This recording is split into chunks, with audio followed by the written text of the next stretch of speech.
सरनाम नहीं हो पाया, इसलिए ब्रह्मा को दुखधाम के तबक्के की ओर बैठाया गया। पूजा किसकी होती है?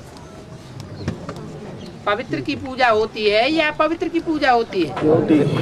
ब्रह्मा को दाढ़ी मूछे दिखाते हैं, दाढ़ी मूछ अपवित्र मनुष्यों को होती है या देवताओं को होती है?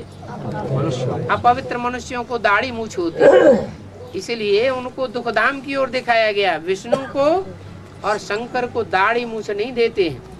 शंकर को अगर दाढ़ी मूछ देते भी हैं तो उनका पुरुषार्थी जीवन दिखाया गया है। पहले है काला, फिर होता है गोरा, अर्थात पहले श्याम फिर सुंदर।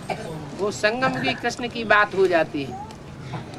परंतु शंकर का पाठ अपने जीवन काल में कभी भी ये नहीं कहता कि मैं शिव हूँ या मैं शंकर हूँ या मैं प्रजापिता हूँ या मेरा ब्रह्मा का पार्ट है या मेरा हीरो पार्टधारी है। जो अपने आप अपने मुख से अपनी बात कहे कि मैं भगवान हूँ, तो वो तो ऐसे हो जाता है जैसे थोथा चना बाजे घना। और ब्रह्मा बाबा ने अब तक भी ये बात उनकी बुद्धि में नहीं बैठ रही है कि मैं गीता का साकार भगवान नहीं हूँ। क्या समझे बैठे हैं अभी भी? गीता का साकार भगवान अगर इस दुनिया में कोई है तो कौन है? मैं ही। दादा लेखराज कृष्ण की सूर। और यही सारे अकर्तव्य की जड़ हो जाती है। अगर उनकी बुद्धि में ये बात बैठ जाए कि मैं गीता का भगवान नहीं हूँ, गीता का भगवान तो निराकार स्टेज धारण करने वाला परमपिता शिव शंकर भोलेनाथ ही है। जिस दिन ये बात उनकी बुद्धि में बैठ जाएगी, वो ब्रह्मा भी क्या बन जाएगा? ब्रह्मा भी विष्णु की कैटेगरी का बन जाएगा। तो बोला कि शांति धाम, सुख धाम और दुख धाम, ये तीन धाम हैं। तुम इन तीनों धामों में चक्कर लगाते रहते हो। कभी रावण के दुख धाम में चले जाते, कभी सुख धाम में तुम्हारी बुद्धि चली जाती, और कभी इच्छा मात्रम अविद्या शांति धाम में शांति में आकर के बैठते हो। बच्चों को ये अनुभव बताना चाहिए कि बाप की मुरली सन्मुख सुनने से क्या फायदा होता है। क्या फायदा होता है? अगर वही मुरली हम टैप रिकॉर्डर से सुने या टेलीविजन में देखें तो क्या नुकसान हो जाएगा? वही मुरली हम कागज में पढ़ करके सुने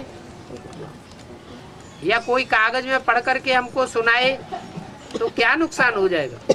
मुरली तो वही है, अंतर क्या पड़ेगा?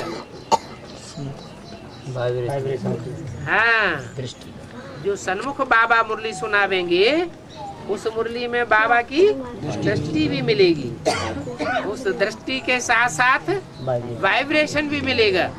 लेकिन टेलीविजन में जो मुरली सुनेंगे उसमें हाव भाव तो मिलेगा जो टैप रिकॉर्डर में नहीं मिलता, लेकिन वाइब्रेशन नहीं मिलेगा और दृष्टि भी चैतन्य में नहीं मिलेगी। तो बहुत भारी अंतर पड़ जाता है। तुम बच्चे जानते हो, यहाँ बाप के घर में कोई गोरख धंधा आदि तो है नहीं। क्या